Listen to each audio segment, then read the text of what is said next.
বাঙালি ও বাংলাদেশের স্বপ্নের পদ্মা সেতুতে প্রথমবার ভ্রমণের অভিজ্ঞতা আজকের এই ভিডিওতে আপনাদের সাথে শেয়ার করব।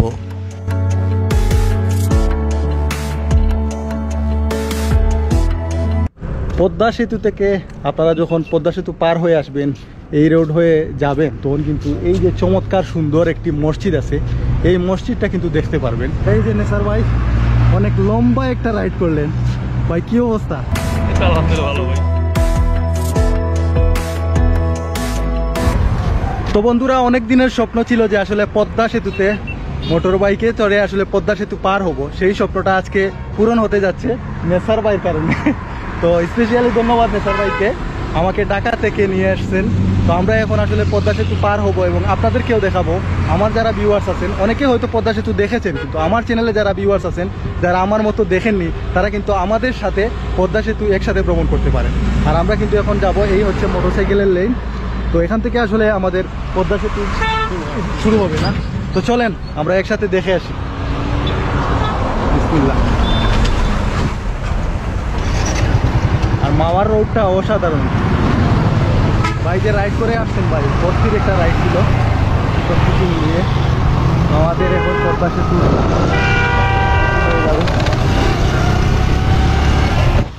বাইক নিয়ে পদ্মা সেতু যেতে হলে অবশ্যই আলাদা একটা লেন আছে, সেই দিকে যেতে হবে। ছোট্ট একটি রাস্তা করা হয়েছে বাইকারদের জন্য, তাও ভালো।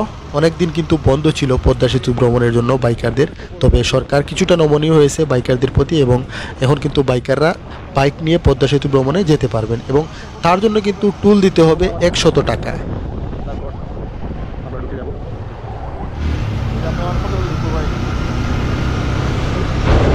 তো আমরা টুল দিয়ে পদ্মা সেতুর দিকে এগিয়ে যাচ্ছি।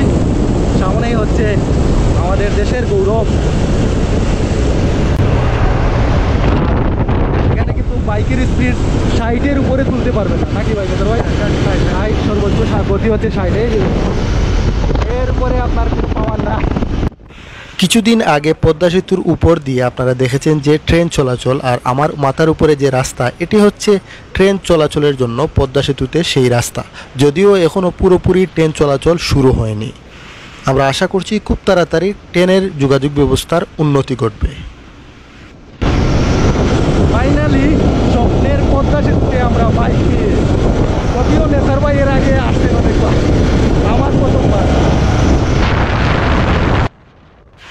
পদ্মা সেতুর কাজ এখনও কিন্তু চলতেছে। আমরা দেখলাম যে বিভিন্ন জায়গায় কাজ চলতেছে, যার কারণে কিন্তু লেনটাকে আমরা যে যাচ্ছি, আপনারা দেখুন যে মোটরসাইকেলের লেন কিন্তু আমার বাম দিকে যে একটি দাগ দেওয়া আছে ওই দিকে কিন্তু এখনও কাজ চলতেছে, যার কারণে রাস্তাটাকে ভাগ করে দেওয়া হয়েছে এবং আমাদেরকে ছোট্ট একটি রাস্তা দেওয়া হয়েছে। আমরা এদিকে যাচ্ছি, কাজ কিন্তু এখনও সম্পূর্ণ হয়নি। যাই হোক, পুরোপুরি ভালোভাবে কাজ সম্পূর্ণ হোক, এটাই আমরা চাই।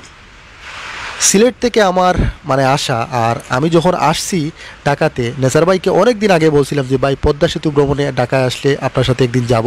ওনার এই কথাটা মনে ছিল। আমি আসছিলাম আমার ক্যামেরাটা ঠিক করতে, কিন্তু উনি আমাকে ফোন দিলেন আর আমি কিন্তু চলে যেতে চাইছিলাম। ভাই বলেন, ভাই আপনি যাবেন না, আমি আসতেছি 10 মিনিটের ভিতরে, এবং 10 মিনিটের ভিতরে তিনি ঢাকার গুলিস্তানে আসেন এবং আমাকে নিয়ে এই যে স্বপ্নের পদ্মা সেতুতে নিয়েই আসলেন। ইউটিউব কমিউনিটির এই ভালোবাসার মানুষগুলো সারা বাংলাদেশ জুড়েই আছে, যেখানেই যাই তাদের ভালোবাসায় আসলেই মুগ্ধ হই।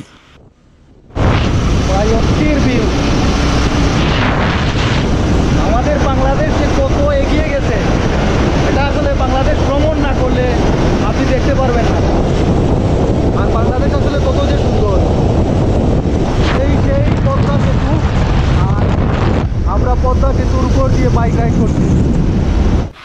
একদিনের ভ্রমণে আপনারা চাইলে কিন্তু স্বপ্নের এই পদ্মা সেতু ভ্রমণ করতে পারবেন। এখন কিন্তু বাস সার্ভিসের মাধ্যমে কিন্তু একদিনে বাসে করে পদ্মা সেতু ভ্রমণ করে ঘুরে দেখে যাওয়া যায়। এছাড়াও কিন্তু আপনারা মাওয়া আসতে পারেন, মাওয়া আসলে মাওয়া ঘাটের বিখ্যাত ইলিশ এগুলোও খেতে পারেন।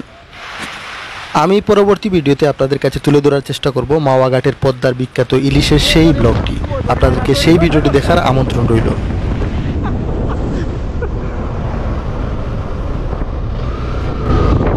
পদ্মা সেতুতে দাঁড়িয়ে কিন্তু ছবি তুলতে পারবেন না, যদি ছবি তুলেন তাহলেই কিন্তু জরিমানায় পড়ে যাবেন। এই বিষয়টা অবশ্যই কিন্তু মাথায় রাখবেন।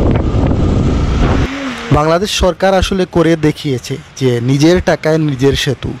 এই সেতুটা করতে আসলে আমাদেরকে অনেক কষ্ট করতে হয়েছে। আমি বর্তমান সরকারকে ধন্যবাদ জানাই এই সেতুটি করে দেওয়ার জন্য, যার কারণে এই যে বিশাল এই সেতুর কারণে কিন্তু যে এই সাইটের মানুষের যে যোগাযোগ ব্যবস্থার যে উন্নতি ঘটেছে সেটা আসলে কি বলবো, এটি অনেক বড় একটি কাজ, বর্তমান সরকারের একটি অনেক বড় সাফল্য বলতে পারেন।